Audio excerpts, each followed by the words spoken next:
Ragazzi, vi aspettate che io mi arrabbio, no? Penso tutti voi, tifosi del Napoli come me.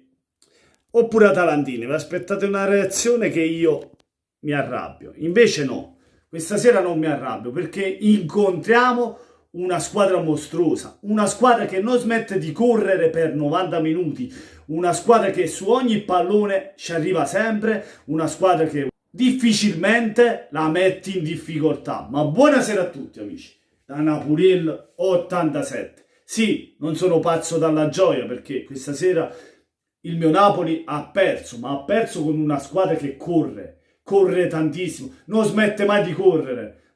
Squadra impressionante, ma vogliamo parlare del solito Papu Gomez, che si porta via 2 o 3 avversari e lascia sempre spazi dove poi far male al Napoli. Dove è avvenuto il gol dell'Atalanta? Proprio dal piedino del Papu, perché il terzino si fa trovare pronto per crossare in mezzo. Ovviamente la difesa del Napoli si perde Pasalic, ma l'errore in uscita è stato di Fabian Ruiz che non ha rinviato. Cioè abbiamo fatto un errore lì, ma Gomez era già pronto lì per servire il compagno e Pasalic pronto in area.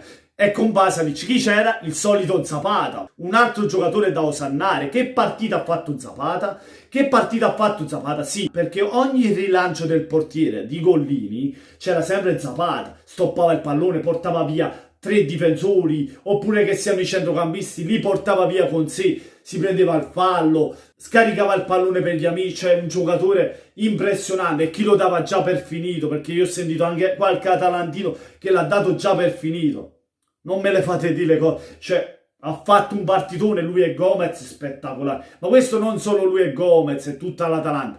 Primo tempo dove hanno faticato entrambe le squadre a trovare spazi, è stata una partita molto compatta.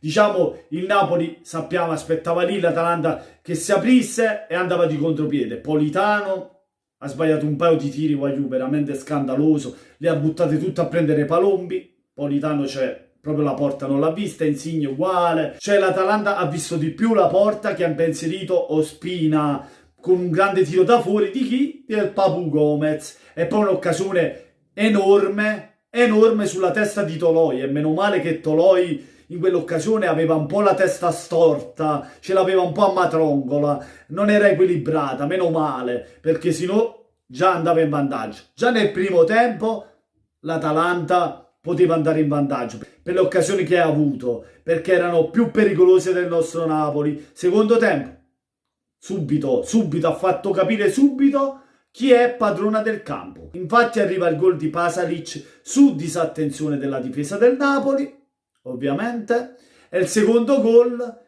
dopo 10 minuti, subito ancora un cross in mezzo, e questa volta chi è? È Gosens a far gol, un grande gol di Gosens che anche lì se lo perdano. E insomma, l'Atalanta fa capire che è padrona del campo. Lì c'è da osannare tutta la squadra, non solo Zapata e Gomez, partendo da Gasperini a Gollini, a Toloi e via dicendo. Insomma, tutti quanti, perché hanno fatto un partitone. Gollini insomma salva su Lozano più di una volta, perché almeno un paio di palle gol l'ha avute Lozano. Milik si incartoccia col pallone. Insomma, alla fine l'Atalanta gestisce di possesso palla, ovviamente tenendo un risultato in mano di 2-0. Che devono fare?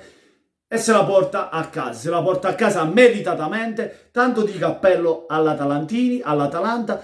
Il cappello non ce l'ho in testa, sicché vi dico tanto di capello agli atalantini, meritatissima. Champions meritata, ancora non è finito il campionato, ma state tranquilli, potete dormire sogni sereni perché l'Atalanta andrà in Champions League e secondo me può puntare anche al terzo posto.